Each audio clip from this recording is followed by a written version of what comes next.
Les amis, le jour de gloire est arrivé. Le numéro 10 va arriver sur les épaules de Lamine Yamal. Et c'est comme ça tous les jours, on parle de lui. Lamine va à la plage, Lamine fait du jet ski, Lamine date une cougar, Lamine mange du manioc, Lamine boit du bissap, Lamine marche avec des nains, Lamine a remonté son caleçon. C'est le visage du football. Il faut s'habituer à ça, ça va être comme ça pendant 10-15 ans.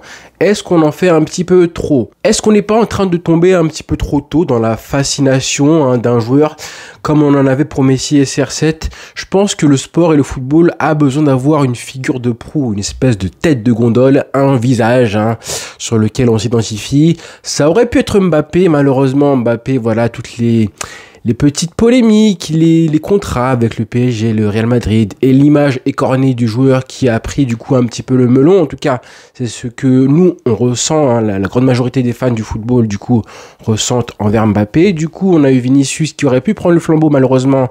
Vinicius est encore pire au niveau du comportement, ou du moins sur le terrain, ce qu'il dégage. Forcément, un Lamine Yamal jeune, 17-18 ans, qui est un prodige absolu, et bah lui, par contre, on se dit que ce mec-là, qui vient du coup succéder à Messi au Barça au numéro 10 et tout ce qui va avec, forcément, c'était le visage parfait pour prendre la place des Messi et de CR7. Le vrai héritier, normalement, ce sera lui. C'est pas Mbappé, c'est pas Haaland, c'est pas Vinicius, c'est Lamine Yamal. Du coup, quand il se passe des choses un petit peu néfastes pour l'image du joueur depuis maintenant, on va dire 6 mois, je pense que depuis 6 mois, je sais pas quand ça a commencé, peut-être parce que le joueur montrait de plus en plus d'arrogance, ou plutôt de confiance en lui, notamment face au Real Madrid, à travers ses matchs, les célébrations, les déclarations, forcément.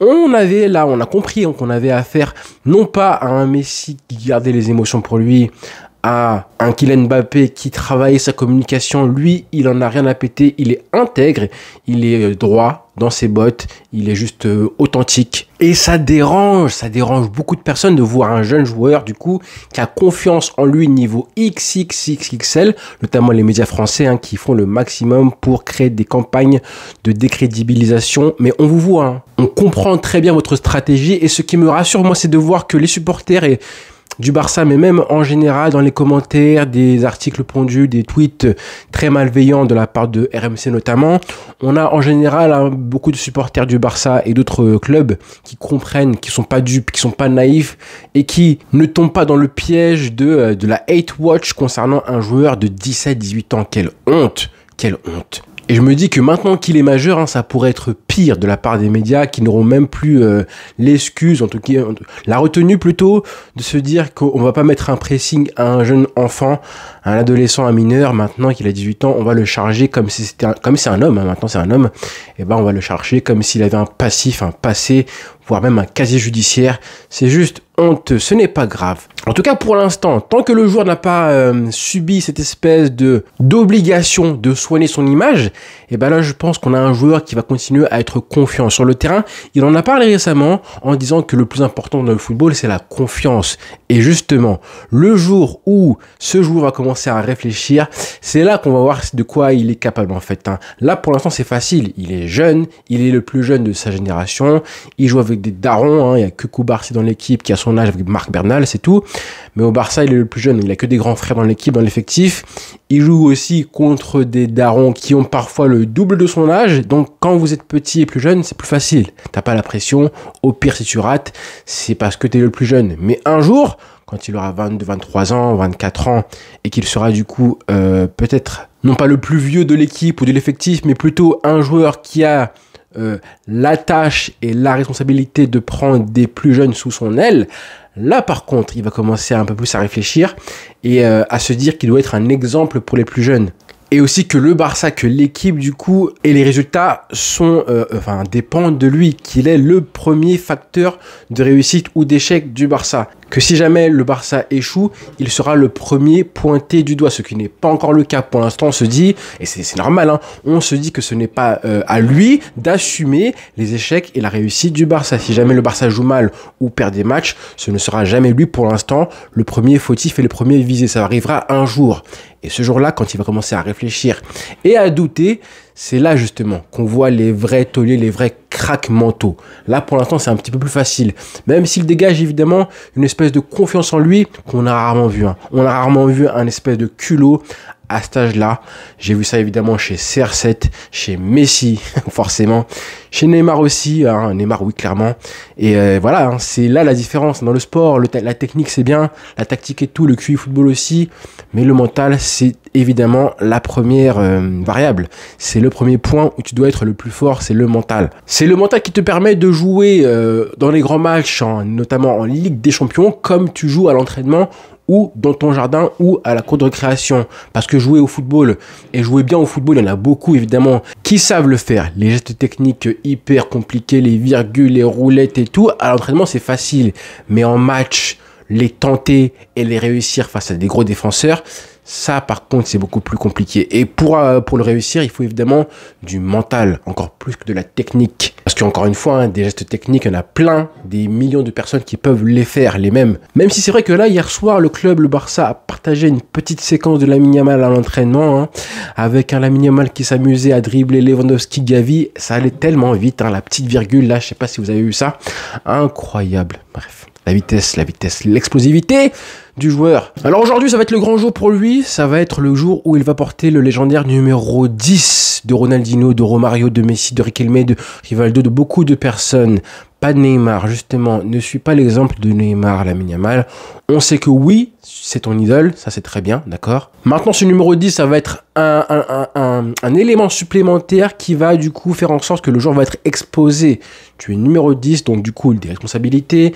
On se dit, en le voyant, qu'il est toujours avare et qu'il n'a aucune peur d'avoir de plus en plus de responsabilités. Mais jusqu'à où ? Jusqu'à où une espèce de surmédiatisation va l'affecter et va le faire un petit peu péter les plombs. C'est un petit peu le risque qu'on a et le danger qu'on a pour Lamine Yamal, parce que là il parle beaucoup mais en fait il n'est pas encore lucide, il sait pas vraiment, et c'est normal vu son âge. À 18 ans tu n'es pas encore préparé à tous les dangers de la surmédiatisation.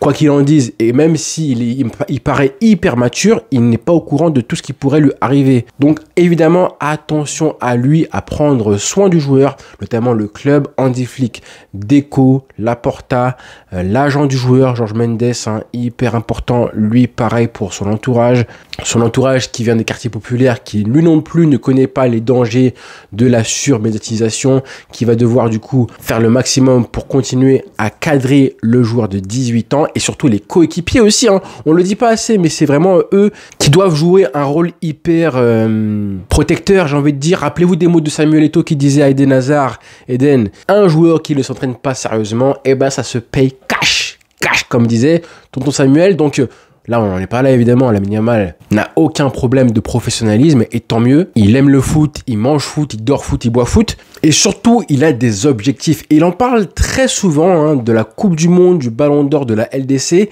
Ça, c'est bien, en fait, qu'il ait ça en tête. Et ça, c'est quelque chose qu'on ne voyait pas forcément chez Neymar. C'est pour ça que je dis que je suis pas inquiet de voir un joueur qui bascule comme Neymar a basculé, parce que Lamine Yamal, lui, parle très souvent, contrairement à Neymar, ce que lui faisait avant, de tous les trophées collectifs à aller chercher.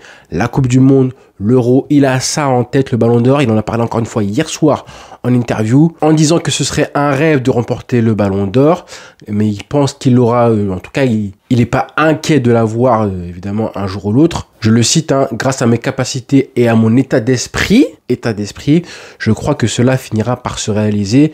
Je ne suis pas pressé, mais bien sûr, c'est un rêve pour tout le monde. Qui n'est pas pressé, ça aussi, ça me rassure par rapport à l'année.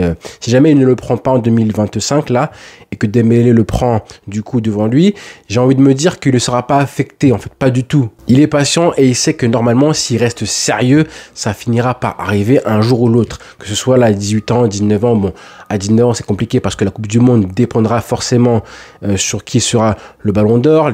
2027 ensuite, 20 ans, quand il aura 20 ans, pourquoi pas, oui. Mais d'ici là, évidemment, plein de choses peuvent arriver. On n'est pas pressé pour lui, mais comme il le dit, objectif avant tout, trophée collectif. Maintenant, est-ce que Lamine Yamal, est-ce qu'on peut deviner aujourd'hui, dès à présent, là, dès 18 ans, si Lamine Yamal est un joueur plutôt qui sera rassasié une fois qu'il aura remporté tous les trophées, ou est-ce qu'il aura du coup la mentalité à ne pas se relâcher parce qu'il voudra rester dans le temps et perdurer pendant 10-15 ans, évidemment comme Messi et CR7. Je pense justement que ce qui a aidé Messi à rester autant de temps au sommet du football, c'est évidemment la présence d'un rival. C'est là justement que, comme le dit CR7 très bien, ils se sont poussés, Messi, Cristiano, pendant des années. Ils se sont obligés à ne jamais se relâcher pendant 10-15 ans. Et ça pourrait être intéressant, hein, que le Real Madrid continue à être performant, que on ait un Mbappé, des Vinicius qui obligent Lamine Yamal à continuer à être aussi fort qu'il l'est et à progresser parce que, je le répète, hein, sa formation n'est pas encore terminée. Là, il a 18 ans. Et on pourrait vraiment se demander, hein, comment un joueur aussi complet que lui à son âge pourrait encore progresser. Dans quel domaine on peut voir un Lamine Yamal qui franchit un ou deux paliers assez clairement. Je pense, j'en ai déjà fait une vidéo déjà sur les endroits où Lamine Yamal pourrait progresser, notamment les dribbles. Même si c'est déjà à l'heure actuelle un des meilleurs, voire le meilleur dribbleur au monde, je pense qu'il y a une marge énorme pour lui. Quand je me rappelle de Messi Prime, de Neymar Prime, et ben ces deux joueurs, hein, entre leur début et leur prime, en termes de dribble, ils ont énormément progressé. Et je pense que Lamine Yamal peut subir aussi la même progression, même s'il est déjà encore aujourd'hui pareil à la finition, où là évidemment on a les chiffres, hein, les statistiques qui montrent que Lamine Yamal, quand il va continuer du coup, ou ajouter cette faculté à marquer des buts, et ben là on aura un joueur qui sera favori tous les ans pour remporter tous les trophées. Donc non, on n'en fait pas trop. On n'en fait pas trop parce que oui, le joueur a le talent pour finir top 10 de l'histoire du football. Ce qui n'était pas forcément le cas quand on a vu Mbappé arriver.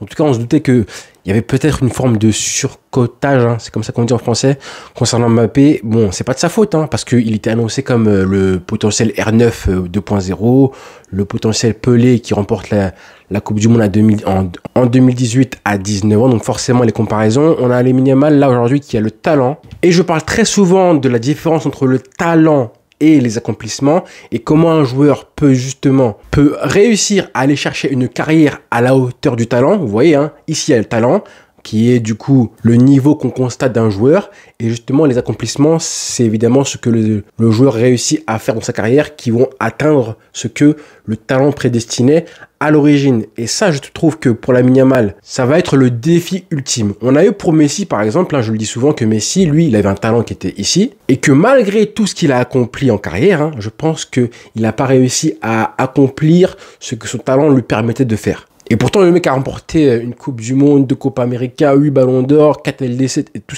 ça. Tout 900 buts et tout, bref. Mais pourtant, je pense vraiment qu'avec un peu plus de chance, des meilleurs coachs, un meilleur président Bartomeu, une ou deux recrues à des postes stratégiques, hein, au milieu de terrain, par exemple, en 2017-2018, là, pour remplacer Rakitic, par exemple, ça aurait pu complètement changer la carrière de Messi. Et du coup, on aurait pu voir enfin un Messi qui avait des accomplissements à la hauteur de son talent, qui était évidemment immense. Le contre-exemple, c'est évidemment CR7, hein, qui aussi a un talent immense, mais qui a réussi à accomplir des choses encore plus grandes que son talent lui prédestinait. Et ça, évidemment, c'est très fort, c'est ce qu'on souhaite à Lamine Yamal. Et attention, hein, j'ai pas dit que Cristiano a accompli plus que Messi, j'ai dit juste que ses accomplissements à Cristiano étaient plus grands que ce que son talent lui permettait à l'origine, à la base, de lui permettre de gagner. Et pourtant, il a aussi un talent qui était immense, mais bon, moins grand que Messi. Et bien pour Lamine Yamal, ce sera évidemment la même chose, le même défi, à savoir ne pas subir une carrière à la Neymar, lui qui avait un talent ici et qui malheureusement a terminé avec des accomplissements qui sont vraiment là. Donc le gap était énorme pour Neymar, il est énorme, c'est une déception, la plus grosse déception de l'histoire du football pour moi. Car lui aussi avait un talent qui devait l'amener dans le top 10 de l'histoire du football. Donc voilà le défi pour monsieur Lamine Yamal. Ça commence aujourd'hui, ça commence tous les jours, hein, avec un numéro 10 qui va être attribué pour qu'il continue d'écrire son histoire à lui, hein, son histoire à lui au Barça. Même si tu suis du coup l'héritage laissé par Messi, c'est très bien. Mais bon, je pense qu'il a conscience qu'il a son histoire à écrire à lui. Et il en parle, hein, il dit Messi c'est le meilleur de l'histoire. Neymar c'est mon joueur préféré. Moi je suis là pour faire en sorte que le Barça remporte tous les trophées. Et évidemment pareil pour l'Espagne. Donc on est avec toi Lamine Yamal. On va t'accompagner et peu importe ce que disent les médias, on marche avec toi et on fait confiance à Laporta, Hansi Flick, ses coéquipiers et évidemment son agent Jorge Mendes et l'entourage pour continuer à cadrer au maximum sa carrière de joueur du FC Barcelone. Donc voilà les frères, bonne journée à tous et rendez-vous du coup ce soir pour le live et reparler du numéro 10 de Lamine Yamal. Ciao.